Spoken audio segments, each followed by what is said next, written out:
যার মনের মধ্যে সততা আছে আল্লাহ পাক কোনো না কোনো দিন ইনশাআল্লাহ তাকে হেদায়েত দিবে। এটা আমরা আমাদের অভিজ্ঞতা থেকেও দেখেছি। এমন অনেক মানুষকে আমরা দেখেছি যে ড্রাগ অ্যাডিক্টেড ছিল, মিউজিক করেছে,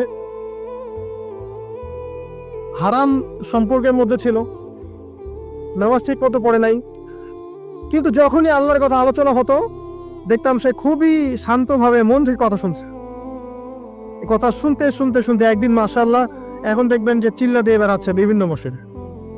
আল্লাহ হেদায়েত দিয়েছে, সব ছেড়ে দিয়েছে। এরকম মানুষের অভাব নাই কিন্তু সমাজে।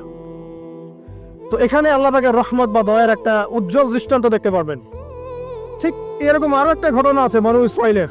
এক ব্যক্তি এত পাপ করেছে যে শেষে মৃত্যুর সময় সে সন্তানদেরকে ডাকছে, ডেকে বলছে যে আমি যখন মারা যাব আমার লাশটাকে তোমরা কবর দিও না, যদি আল্লাহ পাক আমাকে ধরতে পারেন তাহলে খবর আছে আমার। কি করতে হবে? সে বলছে যে আমার দেহটাকে তোমরা পুড়িয়ে ফেলবে এবং পুড়িয়ে ফেলার পরে ছাইগুলোকে একত্রিত করবা, করে অর্ধেক ছাই সমুদ্রে ভাসিয়ে দিবা, অর্ধেক ছাই বাতাসে উড়িয়ে দিবা। সন্তানরা তাই করলো। মৃত্যুর পর আল্লাহ পাক এই সমুদ্র এবং জমিনকে বাতাসকে আদেশ করলেন যে তোমরা ছাই জড়ো করে দাও। আর মানুষ আর জিন আল্লাহর কথা না শুনলেও এই প্রকৃতি আল্লাহ পাকের কথা শোনে। বিজ্ঞান বলে প্রকৃতি থেকে সব হচ্ছে। কি প্রকৃতি? প্রকৃতি কি, কাকে বলে? মানুষকে আল্লাহর ইবাদতকে বাদ দিয়ে প্রকৃতি পূজায় নিয়ে গেছে। এই পুরো প্রকৃতি আর মহাবিশ্ব এক আল্লাহর ইবাদত করে। কে সৃষ্টি করলো প্রকৃতি? প্রাকৃতিক ভাবে হয়েছে সবকিছু বলে, আল্লাহ থেকে হয়েছে বলা যাবে না। বললে আপনি মৌলবাদী হয়ে যাবে। আল্লাহ শব্দ ইউজ করলে আপনি মৌলবাদী হয়ে যাবে। ধর্মতাত্ত্বিক শব্দগুলোকে আস্তে আস্তে উঠিয়ে দেওয়া হয়েছে। দেখবেন যুক্তি, বিজ্ঞান, দার্শনিক শব্দগুলোকে আনা হয়েছে। এটাও টেকনিক্যালি করা হয়েছে। কোন সেকুলার মিডিয়াতে আপনি দেখবেন না ইনশাআল্লাহ বলছে। ইনশাআল্লাহ প্রমাণ করবে যে আপনি আস্তিক বা নাস্তিক। তো প্রকৃতিকে আল্লাহ পাক আদেশ করলেন, এই সমুদ্র ছাই জড়ো করো, এই বাতাস ছাই জড়ো করো। তারা ছাই জড়ো করে দিল। এই ব্যক্তিকে বলা হচ্ছে তুমি জীবিত করে আল্লাহ পাক বলছেন তুমি যে এই কাজটা করেছিলে, লিমা ফাআলতা হাযা, তুমি এই কাজটা কেন করেছো? তখন এই ব্যক্তি উত্তর দিচ্ছে, মিন খাশিয়াতিকা ইয়া রাব্বি ওয়া আনতা আ'লাম। হে আল্লাহ, আমি আমার বুঝে যা এসেছে আপনার ভয়েই আমি এই কাজটা করেছি, আর আপনি খুব ভালো করেই জানেন যে আমি আপনার ভয়ে করেছি নাকি অন্য কোনো কারণে করেছি। মানে আপনি আমার মনের কথা জানেন। আল্লাহ পাক তাকে মাফ করে দিলেন। আপনাদেরকে আমি সেই ব্যভিচারী মহিলার কথাও মনে করাই, যে ছিল একজন প্রস্টিটিউট মহিলা, পতিতা, যেটা আমরা বলি সমাজের ভাষায়। যদিও এখন নতুন শব্দ এসেছে সেক্স ওয়ার্কার বা যৌনকর্মী, এবং এগুলোকে আমরা এখন প্রমোট করছি। আমরা এখন অশ্লীলতাকে প্রমোট করছি। এই কথা বলতে আমাদের বুক কাঁপা উচিত নয় যে আমরা এখন অশ্লীলতাকে প্রমোট করছি। আমরা এখন কাপড় খোলার সংস্কৃতি থেকে যাচ্ছি। যে কাপড় খুলে দিয়েছিল ইবলিস। ইবলিস আমাদের বাবা মার কাপড় জান্নাতে খুলে দিয়েছিল, এটা কি জানেন? ফল খাওয়ার পরে এই ফল খেতে কে প্রলুব্ধ করেছে? ইবলিস। গাছের কাছে গিয়ে ফল ভক্ষণ করার পর সর্বপ্রথম আমাদের পিতামাতার গা থেকে কাপড় খুলে পড়ে গেছে। আমাদের পিতামাতাকে মহাবিশ্বে নগ্ন করে দিয়েছে ইবলিস, আর তার অনুসারীরা এই জমিনে আদম সন্তানদেরকে নগ্ন করছে এখন।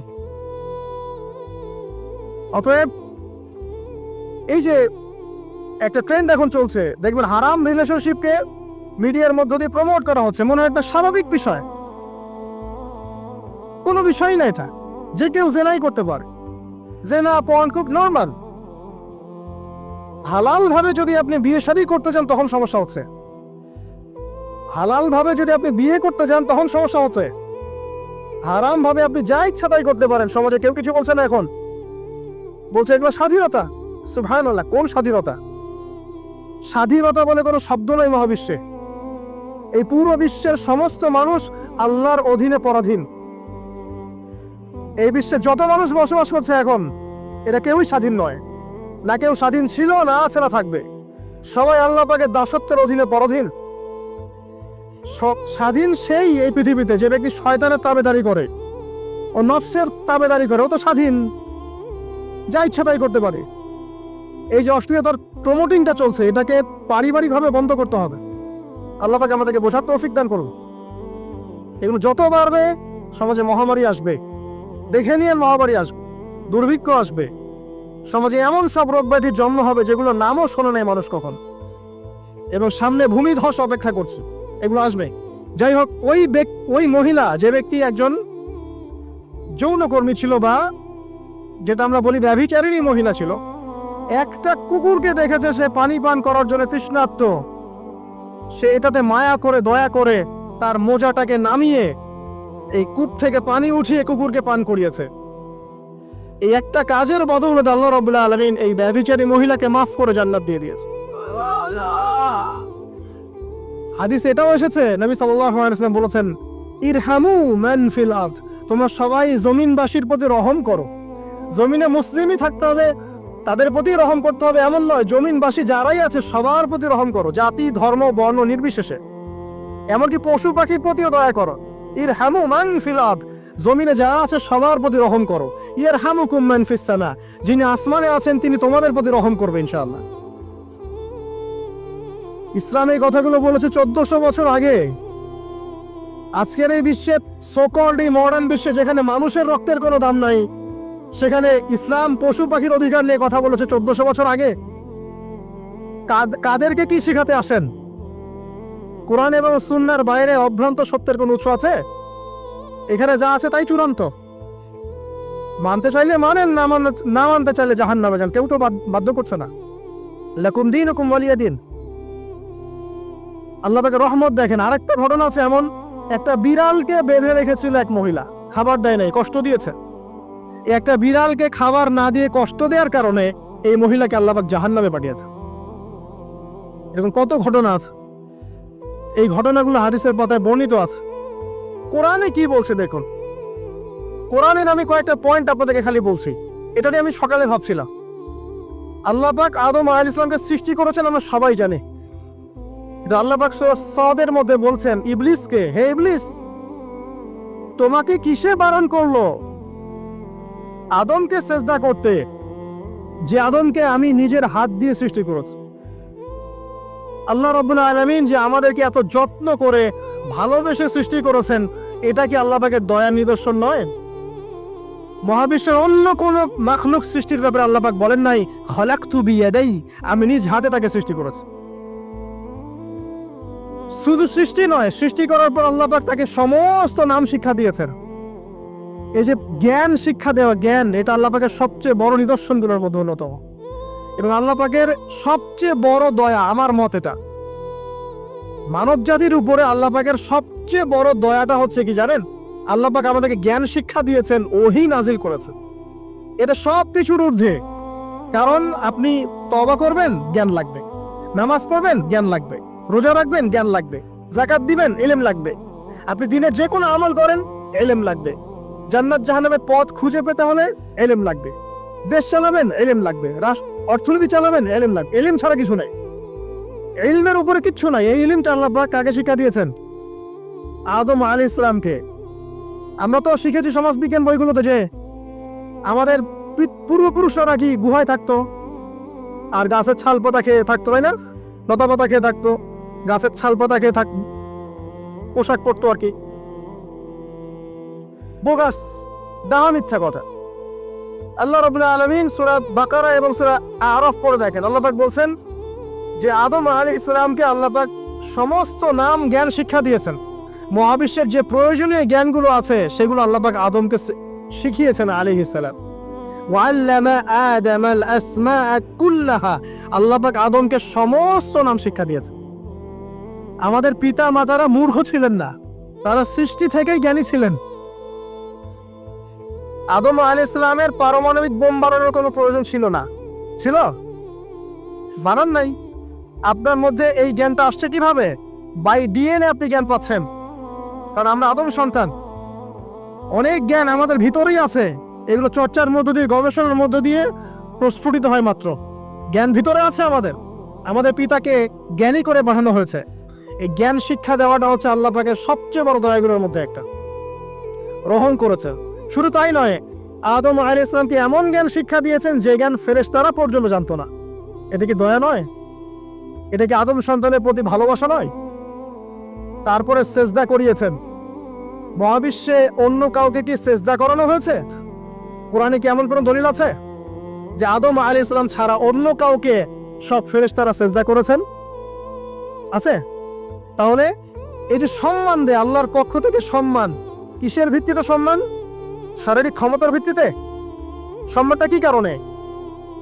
জ্ঞানের কারণে, ইলমের কারণে, জ্ঞানের কারণে সম্মান। এই সম্মান দেওয়াটা কি আল্লাহ পাকের রহমত এবং দয়ার নিদর্শন নয়? অতএব সম্মান পেতে হলে, আল্লাহর রহমত পেতে হলে সেই জ্ঞানের চর্চায় আবার ফিরে আসতে হবে। আপনি যদি আজও সেই ওহির জ্ঞানের চর্চা করেন, আল্লাহ পাক এই পৃথিবীবাসীর বুকের মধ্যে আপনার জন্য সম্মান পয়দা করে দিবেন ইনশাআল্লাহ। দেখেন, ওই সেই জ্ঞানী যদি আপনি এখনো চর্চা করেন, আজও আপনি সম্মানিত হবেন ইনশাআল্লাহ। ব্যক্তি চর্চা করলে ব্যক্তি সম্মানিত হবে, একটা পরিবার চর্চা করলে ওই পরিবার সম্মানিত হবে, একটা সমাজ যদি চর্চা করে সেই ওহির জ্ঞান, ওই সমাজ সম্মানিত হবে। একটা দেশে যদি আপনি ওই ওহিভিত্তিক জ্ঞান ছড়িয়ে দেন, পুরো দেশকে আল্লাহ পাক সম্মানিত করবেন ইনশাআল্লাহ, পুরো জাতিকে সম্মানিত করবেন ইনশাআল্লাহ। আরো সামনে যান, এই যে আদম এবং হাওয়া আলাইহিস সালাম গাছের কাছে চলে গেলেন, ফল খেয়ে ফেললেন, কারণ আমরা আদম সন্তান, ভুল করি। আল্লাহ পাক সাথে সাথেই বহিষ্কার করে দিয়েছেন? না, আল্লাহ পাক তওবা করার জন্য কালিমা শিখিয়ে দিয়েছেন। সুবহানাল্লাহ, তাদের কালিমা জানা ছিল না। আল্লাহ পাক বলছেন ফাতালাক্কা আদম মির রাব্বিহি কালিমাত। আল্লাহ পাকের কাছ থেকে আদম আলাইহিস সালাম কিছু বাক্য শিখে নিলেন, যেই বাক্য দিয়ে ফাতাবা আলাইহি, সে আল্লাহর কাছে তওবা করলো। কোন সেই বাক্য? সূরা আরাফে আছে, রব্বানা যালামনা আনফুসানা ওয়া ইল্লাম তাগফির লানা ওয়া তারহামনা লানাকুনান্না মিনাল খাসিরিন। এই দোয়া কে শিখিয়ে দিয়েছে? আল্লাহ। এই তওবার বাক্য যে শিখিয়ে দেয়, এটা কি দয়ার পরিচয় নয়? আমরা আল্লাহর কাছে ফিরে যাব, তওবা করব, ইস্তেগফার করব, এই জ্ঞানটা শিখিয়ে দেয়া কি আল্লাহ পাকের দয়ার পরিচয় নয়? তাহলে আমরা কিভাবে ক্ষমা চাইতাম? কিভাবে ক্ষমা চাইলে আল্লাহ পাক সমস্ত গুনাহ মাফ করবেন, এই পদ্ধতিগুলো বলে দেয়া কি আল্লাহ পাকের দয়ার পরিচয় নয়? তারপর সামনে যান, পৃথিবীতে নামিয়ে দিয়ে আল্লাহ পাক ক্ষান্ত হয়ে যাননি। আল্লাহ রাব্বুল আলামিন আসমান থেকে হেদায়েতের গ্রন্থ পাঠিয়েছেন, বলেছেন এই গ্রন্থের মধ্যে যা আছে মেনে চললে তোমরা আবার জান্নাতে ফিরে আসবে ইনশাআল্লাহ। আল্লাহ পাক আদম এবং হাওয়া আলাইহিস সালাম এবং আদম সন্তান সবাইকেই সৃষ্টি করেছেন, উদ্দেশ্য হচ্ছে আল্লাহ পাক আমাদেরকে জান্নাত দিতে চান। আল্লাহ পাক চান যে আমরা যেন জান্নাতে যাই। যদি আমরা জান্নাতে যেতে না পারি পরকালে, একটা কারণে যেতে পারবো না, অনলি একটা কারণ, সেটা হলো আমাদের নিজের দোষে। একটা কারণ, যারা জাহান্নামে যাবে মানুষ এবং জিনদের মধ্যে, নিঃসন্দেহে মহাবিশ্বে তারা ছাড়া জাহান্নামে যাওয়ার উপযুক্ত কেউ ছিল না। ও জাহান্নামে যাওয়ার উপযুক্ত ছিল বলেই আল্লাহ পাক তাকে জাহান্নামে পাঠাবেন। আর যারাই জান্নাতে যাবে প্রত্যেকেই শুধু আমলের বদৌলতে যাবে না, বরং আল্লাহ পাকের রহমতেই যাবে। আল্লাহ পাকের রহমত যাদের উপরে বর্ষিত হবে তারাই জান্নাতে যাবে ইনশাআল্লাহ। কে আমল দিয়ে যেতে পারবে না। যত আমলই করি বলা যাবে না আমলের বদৌলতে জান্নাতে যেতে পারবো। আল্লাহ পাক দয়া না করলে হবে না। আল্লাহ পাক চান যে আদম সন্তান যেন জান্নাতেই যায়। এই কারণেই সৃষ্টি করা, এই কারণেই আপনার ওহীভিত্তিক গ্রন্থগুলো পাঠানো, এই কারণে নবী রাসূল পাঠানো, আলেম ওলামা সৃষ্টি করা, মানুষকে সতর্ক করা, হায়াত দেয়া, বারংবার জীবনে চলতে ফিরতে আপনাকে এলান করা হয় আল্লাহর পথে ফিরে আসেন, আল্লাহর পথে ফিরে আসেন। এলান করা হয় না? বিপদ দিয়ে আপনাকে এলান করা হয় আল্লাহর পক্ষ থেকে। আপনি চলতে পথে হোঁচট খান, আল্লাহ আপনাকে অ্যালার্ম দেন, ফিরে আসো। চলছেন বিপথে, আল্লাহ পাক অ্যালার্ম দেন, ফিরে আসো। আল্লাহ পাকের পক্ষ থেকে কিন্তু এগুলো আসে। অদ্ভুত একটা হাদিস বললাম, অদ্ভুত বলতে বলছি অ্যামেজিং হাদিস, যে একজন সাহাবী বলছেন, সালমান রাদিয়াল্লাহু আনহু, তিনি বলছেন যে যখন মুমিনের উপর বিপদ আপদ বালা মুসিবত আসে, তখন মুমিনের এই বিপদ আপদ বালা মুসিবত রোগ শোকের বদৌলতে আল্লাহ পাক তার গুনাহগুলোকে মাফ করে দেন এবং তার মর্যাদাকে বাড়িয়ে দেন, এবং সে আল্লাহর দিকে ফিরে আসার অনুশোচনা করার সুযোগ পায়। আর যখন কাফের মুশরিক বা ফাসিক মানুষকে এইসব রোগ ব্যাধি বিপদ আপদ বালা মুসিবত ঘিরে ধরে, তার দৃষ্টান্ত সেই উটের ন্যায় যে উটটাকে তার মালিক বেঁধে রেখেছে, এরপর ছেড়ে দিয়েছে। সে উটটা বুঝতে পারলো না কেন তার মালিক তাকে বেঁধে রাখলো আর কেনই বা তাকে ছেড়ে দিল। কথাটা কি বুঝতে পারছেন? যারা আল্লাহ দ্রোহী তাদের উপর যখন বিপদ আপদ বালা মুসিবত আসতে থাকে তারা বুঝে না যে কি জন্য আসলো আর কেন চলে গেল। কিন্তু মুমিন ব্যক্তি যারা মুসলিম আল্লাহর অনুগত তাদের বিষয়টা হচ্ছে এমন বিপদ আপদ বালা মুসিবত রোগ ব্যাধি তাদেরকে আল্লাহর দিকে ফিরিয়ে নিয়ে আসবে ইনশাআল্লাহ। দেখুন এই যে পৃথিবীতে নামিয়ে দেয়া, এরপর আল্লাহর পক্ষ থেকে ঐশী গ্রন্থগুলো পাঠানো, নবী রসুল পাঠানো, আলেম ওলামা পাঠানো, আপনাকে হায়াত দেয়া, আপনাকে রিজিক দেয়া, এই শ্বাস নেওয়ার ক্ষমতা দেয়া, আপনাকে জ্ঞান বুদ্ধি দেয়া, বিবেক দেয়া, যে আমি তার পাশে লাউ গাছ উৎপন্ন করলাম। কোন গাছ? খেতে পারেন এর শাক এবং এই যে ফল, এটার মধ্যে নিঃসন্দেহে এমন এমন কিছু উপাদান আছে যেটা হয়তো আমরা জানিও না, আবিষ্কার করা হয়নি। তিনি সুস্থ হয়ে গেলেন আলহামদুলিল্লাহ। কোথায় যাবেন? যে কোনো জায়গায় যান। নবী ঈসা আলাইহিস সালামকে চতুর্দিক থেকে আক্রমণ করছে ইহুদিরা। আল্লাহ রাব্বুল আলামিন তাকে এমন হেফাজত করলেন, তার কাছে তাকে উঠিয়ে নিলেন। এটা কি দয়ার পরিচয় নয়? এই যে একটু আগে তেলাওয়াত করলো শুরুর আগে নবী মুসা আলাইহিস সালামের ঘটনা। বানু ইসরাইল একটার পর একটা অবাধ্যতা করেই গেছে। আল্লাহ পাক তারপরেও তাদের কাছে নবী পাঠিয়েছেন, নবী মুসাকে পাঠিয়েছেন। ফেরাউনের মতো জালেম শাসকের হাত থেকে বানু ইসরাইলকে আল্লাহ পাক উদ্ধার করেছেন। এটা কি দয়ার পরিচয় নয়? নবী মুসা আলাইহিস সালাম গাছের নিচে বসে আছেন, খাবার নাই, বাসস্থান নাই, কিচ্ছু নাই, বরং তার গায়ে একটা অপবাদ দেওয়া হয়েছে যে তিনি নাকি একজন মানুষকে খুন করেছেন। অথচ তার ইন্টেনশন সেটা ছিল না। তিনি একটা ঘুষি দিয়েছেন লড়াই থামানোর জন্য, ওই এক ঘুষিতেই সেই ব্যক্তি ডেড। এবার তিনি গাছের নিচে বসে দোয়া করছেন, রব্বি ইন্নী লিমা আনজালতা ইলাইয়া মিন খায়রিন ফাকির। আল্লাহ, আমি নিঃস্ব অসহায় হয়ে এখানে বসে আছি, তুমি আমার উপর তোমার যে রহমত পাঠাবে আমি তার ভিখারি হয়ে বসে আছি। দোয়া করার সাথে সাথেই ওই শুআয়ব আলাইহিস ইসলামের মেয়ে হেঁটে হেঁটে চলে আসলো। তিনি স্ত্রী পেলেন, তিনি শ্বশুর পেলেন, একজন নবী পরিবার পেলেন, বাসস্থান পেলেন, চাকরি পর্যন্ত পেলেন। 8 বছর তিনি রাখালি করেছেন শুআয়ব আলাইহিস ইসলামের ফার্মের মধ্যে। দয়া মুহূর্তেই চলে আসবে, শুধু আল্লাহর দিকে অভিমুখী হলেই হয়। এবার দয়া। আইয়ুব আলাইহিস সালামের কথা মনে আছে না? দীর্ঘদিন রোগে ভুগছেন, চিকিৎসা হচ্ছে না, ভালো হচ্ছে না, শেফা হচ্ছে না। এখানে যারা আধ্যাত্মিকত্ব নিয়ে পড়াশোনা করেন, লেখালেখি করেন, তারা বলেছেন তাদের কিছু কিতাবের মধ্যে, রোগটা যখন এমন একটা পর্যায়ে চলে আসলো যে তিনি জিহ্বাটা নড়াতে পারছেন না, কারণ তিনি আল্লাহ পাকের জিকির করতে প্রচন্ড ভালোবাসতেন। এক পর্যায়ে রোগটা এমন একটা জায়গায় চলে আসলো যে জিহ্বাটা তিনি নড়াতে কষ্ট হচ্ছে। তখন গিয়ে তিনি বলছেন, রব্বি আন্নী মাসসানি আদ-দুররু ওয়া আনতা আরহামুর রাহিমিন। হে আল্লাহ, আমাকে কষ্ট স্পর্শ করেছে, আর তুমি তো ক্ষমাকারী, রহমকারীদের মধ্যে সর্বশ্রেষ্ঠ রহমকারী। আমি জিকির করতে পর্যন্ত পারছি না, আল্লাহ আমার রোগটা শেফা দিয়ে দাও। বলার সাথে সাথে আল্লাহ রাব্বুল আলামিন প্রস্রবণ ঝর্ণা তৈরি করলেন, এখানে গোসল করো, শেফা হয়ে গেল। এগুলো কি রহমতের পরিচয় নয়? এখানে এক্সরে স্কলার এমনও বলেছেন, আজকে আমরা যারা বাহ্যিক সৌন্দর্য নিয়ে বেশি গর্ব করি আর কি, আত্মিক সৌন্দর্যের চাইতে বাহ্যিক সৌন্দর্য নিয়ে যারা বেশি গর্ব করি, যদি আল্লাহ পাক আমাদের পোশাকটাকে পরিবর্তন করে দেন, আত্মাটাকে দেহের পোশাক দেন আর দেহটাকে আত্মার পোশাক বানায় দেন, তাহলে দুর্গন্ধে কি আমাদের সামনে আসতে যাবে না। কথা মনে বুঝতে পারছেন না? আইয়ুব আলাইহিস সালামের আত্মাটা ছিল পবিত্র, পরিশুদ্ধ, তার দেহের মধ্যে রোগ হয়েছিল। আর এই পুরো বিশ্বের ম্যাক্সিমাম লোকের মানুষের রোগ এখন আত্মায়, দেহে নয়। আবার বলছি, হয়তো বুঝতে পারছেন না। আইয়ুব আলাইহিস সালামের রোগটা হয়েছিল দেহে, বাইরে। তার আত্মা ছিল পবিত্র, পরিশুদ্ধ আত্মা।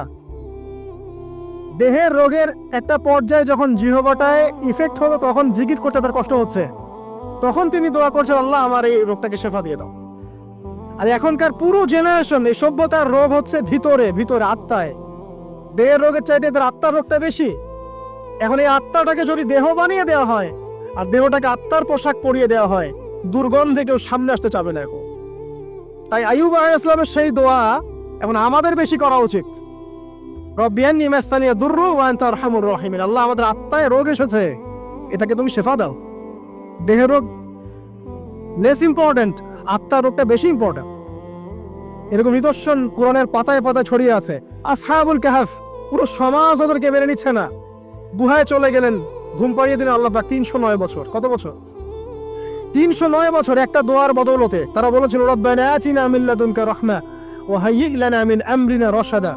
আল্লাহ পাক শুধু ঘুম পাড়িয়ে রাখলেন না, তাদের মধ্য দিয়ে আল্লাহ পাক পুরো একটা সভ্যতাকে হেদায়েত করে দিলেন। আলহামদুলিল্লাহ। যে সভ্যতা বিশ্বাস করতো না যে পরকাল বলে কিছু আছে, দাকিয়ানুস বাদশার সেই জুলুম থেকে আল্লাহ পাক এই 10 জন বা 9 জন যুবককে বাঁচালেন, ওদেরকে কিয়ামত পর্যন্ত কোরআনের পাতায় স্থান দিলেন, নিদর্শন বানালেন এবং তাদের মধ্য দিয়ে একটা পুরো সভ্যতাকে হেদায়েত দিলেন। সুবহান। যেখানে যাবেন এই নিদর্শন। আর কার কথা বলবো? জুলকারনাইন, মনে আছে? কোন সূরা আছে জুলকারনাইনের কথা? সূরা কাহফ। আল্লাহ পাক তাকে এমন রহমত করেছিলেন যে মাশরিক মাগরিব মানে পূর্ব পশ্চিম পর্যন্ত তাকে রাজত্ব দিয়ে দিয়েছে। আজকে তো আমরা এই সামান্য একটু ক্ষমতা পেলেই আমাদের কেউ চেনে না, গায়ে হাতই দেওয়া যায় না, ঠিক আছে? মানে তখন সে নিজেকে মনে করে যে সে এই পৃথিবীর সবকিছু, বাকি মানুষ আর মানুষ না। ক্ষণস্থায়ী সামান্য একটু ক্ষমতা দিয়ে দেখবেন আমাদের অবস্থা খারাপ। প্রত্যেকের ধর্মতাত্ত্বিক ক্ষেত্রেও যদি কাউকে আপনি একটু ক্ষমতা ধর আলেম মনে করেন, দেখবেন অহংকারে বাঁচতেছে না। কারো একটু পপুলারিটি হয়ে গেছে, দেখবেন অহংকারে বাঁচতেছে না। আইওয়াস শোডাউনের জামানা তো এটা, যে যত পারে মানুষকে দেখাতে পারলে বাঁচে। কাজ হবে 5%, 95% হচ্ছে আইওয়াস। যে কোনো জায়গায়, ধর্মতাত্ত্বিক জায়গা বলেন, social, economical, political, world affairs, কাউকে যদি আল্লাহ পাক যাররা পরিমাণ একটু ক্ষমতা দিয়ে দিয়েছেন, বাস তাকে আর চেনা যায় না। জুলকারনাইনকে আল্লাহ পাক আলাইহিস সালাম মাশরিক মাগরিবের ক্ষমতা দিয়েছে। এত দাপট ছিল তার, যেদিকে সেনাবাহিনী নিয়ে যেতেন সেদিকে বিজয় করতে পারতেন। পড়ে দেখেন। আর এই ব্যক্তি কিন্তু আলেকজান্ডার দ্য গ্রেট নয়। পশ্চিমারা এখানে আবার একটা ষড়যন্ত্র করেছে। তারা বলে এই ব্যক্তি ছিল আলেকজান্ডার দ্য গ্রেট। এটা ভুয়া কথা। তিনি একজন আল্লাহ পাকের বড় ওলি ছিলেন অথবা নবী ছিলেন। কি ছিলেন আল্লাহ পাক এটা কোরআনে বলেননি, স্পষ্ট করেন নাই। তা আমরা ধরে নিচ্ছি আল্লাহ পাকের তিনি একজন শুকরগুজার বান্দা ছিলেন। তাকে একটা কওম বলছে যারা পাহাড়ের মাঝখানে থাকতো, ইয়া জুলকারনাইন, হে জুলকারনাইন, ইন্না ইয়াজুজ ওয়া মাজুজ মুফসিদুনা ফিল আরদ। ইয়াজুজ আর মাজুজের সভ্যতা জমিনে ফাসাদ সৃষ্টি করছে। ফাহাল নাজআলু লাকা খারাজান আলা আন তাজআলা বাইনানা ওয়া বাইনাহুম সাদ্দা। আমরা কি তোমাকে একটু ট্যাক্স দিব, খাজনা দিব, যে খাজনার বদৌলতে তুমি একটা প্রাচীর নির্মাণ করে দিবে, যে প্রাচীর নির্মাণ করলে ওরা আর আমাদের কাছে আসতে পারবে না। তখন এই প্রতাপশালী বাদশার স্টেটমেন্ট হচ্ছে এই, ক্বালা মা মাক্কান্নি ফীহি রাব্বি খায়র। আল্লাহ আমাকে যা দিয়েছেন তার পক্ষ থেকে এটা যথেষ্ট, তোমাদের এসব ট্যাক্সের দরকার নেই আমার। যে আল্লাহ পাকের রহমত দেখেন। ঠিক খিজির আলাইহিস সালামকে দেখবেন, ওই 3টা ঘটনা মনে আছে না? নৌকা ফুটা করা, বাচ্চাকে হত্যা করা, আর হচ্ছে কি ওই যে কি দেয়াল নির্মাণ করা। সূরা কাহফ আজকে বাসায় গিয়ে পড়েন। তাকে আল্লাহ পাক ভবিষ্যতের জ্ঞান দেখাচ্ছেন, ভবিষ্যতে কি হবে, যে জ্ঞানটা মূসা আলাইহিস সালামকে আল্লাহ পাক দেখাচ্ছেন না। মূসা আলাইহিস সালাম বলছেন কেন নৌকা ফুটা করলেন, কেন বাচ্চাকে হত্যা করলেন, কেন এই প্রাচীর নির্মাণ করলেন। আর খিজির আলাইহিস সালাম বলছেন যে জ্ঞান আল্লাহ তোমাকে দেন নাই তা আল্লাহ পাক আমাকে দিয়েছেন। আমি এই কারণে নৌকা ফুটা করছি, কারণ নৌকা ফুটা না করলে ভবিষ্যতে এই নৌকাটা সিজ করা হবে, ছিনতাই করা হবে। বাচ্চাটাকে হত্যা করেছে এই কারণে, এই বাচ্চা বড় হলে বড় কাফের হতো। দেয়াল নির্মাণ করেছে এই কারণে, এই দেয়ালের নিচে এই বাচ্চাদের এতিম 2 বাচ্চার গুপ্তধন রাখা আছে, ওর বাবা মা রেখেছে। এটা তুমি জানো না, আমি জানি। এটা জানার পরে তিনি অহংকার করছেন না, তিনি বলছেন রাহমাতাম মির রাব্বি, এই জিনিসটা আমার রবের রহমত, আমার প্রতি দয়া। 2 শ্রেণীর মানুষ আপনি পাবেন। এক, যারা তাদের স্ট্যাটাস, প্রতিপত্তি, জ্ঞান এসবের অহংকার প্রদর্শন করবে। আর এক শ্রেণী যারা এগুলো আছে, যাদের এগুলো আছে, বাট তারা বলবে এগুলো হাযা মিন ফাদলি রাব্বি, এগুলো আমার রবের রহমত। এখানে সফল 2য় শ্রেণীর মানুষ, 1ম শ্রেণীর নয়। ইউসুফের কথা মনে আছে? আলাইহিস সালাম কুয়ায় ছিলেন, কুয়া থেকে জেলে, কুয়া থেকে রাজপ্রাসাদে, সেখান থেকে জেলখানায়। জেলখানার একটা মানুষ যে পরবর্তীতে মিশরের শাসক হবে, কেউ কি ভেবেছিল? কেউ ভেবেছিল? ওই সময় কেউই ভাবে নাই। কিন্তু ওই মানুষটাকে আল্লাহ রাব্বুল আলামিন মিশরের রাজত্ব দিয়েছেন, যার মধ্য দিয়ে আল্লাহ পাক হাজার হাজার লক্ষ লক্ষ মানুষকে দুর্ভিক্ষের হাত থেকে বাঁচিয়েছে। আল্লাহ পাকের পরিকল্পনা, রহমত দেখেন। প্রত্যেক আম্বিয়া কেরামের জীবনী পড়ে দেখেন, এরকম রহমতের অসংখ্য নিদর্শন কোরআনে এবং হাদিসে আছে। এখন শেষ করার আগে এটা বলতে থাকলে অনেক সময় চলে যাবে, আসলে নামাজের সময় চলে যাবে, আমরা শেষ করছি। আমরা আসলে এখন যদি আল্লাহর রহমত পেতে চাই এবং আমাদের জীবনটাকে আল্লাহ পাকের আনুগত্যে, দাসত্বে, অহংকার মুক্তভাবে তওবা ইস্তেগফারের মধ্য দিয়ে কাটাতে চাই, তাহলে আসলে কি কি পয়েন্টস আমাদের কাজ করা দরকার, জাস্ট পয়েন্টসগুলো বলছে। 1 নম্বর হচ্ছে জ্ঞান অর্জন করতে হবে। যে জ্ঞান আল্লাহ পাক আদম আলাইহিস সালামকে শিখিয়েছেন, ওই জ্ঞান চর্চা যদি আমরা বাড়াই, কোরআন সুন্নাহ ওহীর জ্ঞানের চর্চা যদি আপনারা বাড়াই, ইনশাআল্লাহ ঠিক আছে, লাগবে না 15 মিনিট, আমি 5 মিনিট শেষ করছি। ওহীর জ্ঞানের চর্চা যদি আমরা বাড়িয়ে দেই, দেখবেন ইনশাআল্লাহ আল্লাহ পাক আপনার সম্মান, আপনার রিজিক, আপনার প্রতি করুণা, দয়া, মায়া, মহব্বত সব বাড়িয়ে দিবেন ইনশাআল্লাহ। এটা প্রথম পয়েন্ট। প্রিয় ভাইয়েরা, যারা আজকে লেকচার শুনছেন বা যারা পরবর্তীতে অনলাইনে শুনবেন, ওহীর জ্ঞানের চর্চা। আমি বলছি না আপনি ডাক্তার হবেন না, ইঞ্জিনিয়ার হবেন না, জেনারেল লাইনে পড়বেন, এই কথা আমি বলতে যাবো না কখনো। কারণ আমি জানি, আর কেউ বলুক না বলুক, অ্যাটলিস্ট আমি জানি এই ওয়ার্ল্ডকে ডিল করতে হলে বর্তমান এইসব আধুনিক জ্ঞানের কোনো বিকল্প নাই। কিন্তু এই জ্ঞানটার সাথে কোরআন সুন্নাহর জ্ঞান থাকতেই হবে। যখন এই দুইটা জ্ঞান একত্রিত হবে, ইনশাল্লাহ এই জাতিকে ঠেকানোর কেউ থাকবে না ইনশাল্লাহ। এই সহজ সরল কথাটা আমরা বোঝাতে ব্যর্থ হচ্ছি, অথবা কিছু মানুষ ইন্টেনশনালি এটাকে ঘুরিয়ে ফিরে উল্টা ব্যাখ্যা করছে। আর হ্যাঁ, এটা স্বীকার করছি, কিছু মানুষ আছে, কিছু ব্যাকডেটেড থিঙ্কিংস আছে আমাদের মধ্যে, যে আমরা আধুনিক শিক্ষাটাকে অনেক সময় গুরুত্ব দিচ্ছি না। এটা ঠিক নয়, এটা আমার মত। পরিবেশ বজায় রেখে, ইসলামী পরিবেশ বজায় রেখে আধুনিক শিক্ষায় শিক্ষিত হতে কোনো সমস্যা আছে? আর আধুনিক এই শিক্ষাগুলো অনইসলামিক শিক্ষা নয়। আপনি যে কোনো এডুকেশনের বেসে যান, ম্যাথামেটিক্সে যাবেন, অ্যালজেব্রায় যাবেন, আপনি কেমিস্ট্রিতে যাবেন, ফিজিক্সে যাবেন, বায়োকেমিস্ট্রি যাবেন, জ্যোতির্বিজ্ঞানে যাবেন, মেডিকেল সায়েন্স, প্রত্যেকটাতে দেখেন মুসলিমদেরকে খুঁজে পাবেন আপনি। প্রত্যেকটা গোড়াপত্তন কি আপনি দেখবেন মুসলিমদের হাতেই হয়েছে। আব্বাসীয় খেলাফত যখন ছিল, তখন এই বাগদাদ ছিল জ্ঞানের রাজধানী। ওইরকম লাইব্রেরি কি বিশ্বে কখনো হয়েছে? এখন আমরা মনে করছি জ্ঞানের লাইব্রেরি মনে হয়, জ্ঞানের রাজধানী মনে হয় ব্রিটেন, হার্ভার্ড, কেমব্রিজ, অক্সফোর্ড। এরা কবে এসেছে ইতিহাসে? ইতিহাস কি 100 বছরের? হাজার হাজার বছর চলে গেছে। হিস্ট্রি পড়েন। এখানে আমার কথা হচ্ছে একদম ক্লিয়ার, নিট অ্যান্ড ক্লিয়ার, যে আমাদেরকে উভয় দিকের জ্ঞানই অর্জন করতে হবে, বোধ কোরআন সুন্নাহ এবং আধুনিক জ্ঞান। এই দুটো জ্ঞান যখন আপনি একত্রিত করবেন, ইনশাআল্লাহ দেখবেন আল্লাহ চাইতো কোরআন এবং সুন্নাহকে হাতে নিয়ে এই বিশ্বের চ্যালেঞ্জগুলোকে ফেস করা যাবে ইনশাআল্লাহ। আল্লাহ পাক তৌফিক দান করুন, আমিন।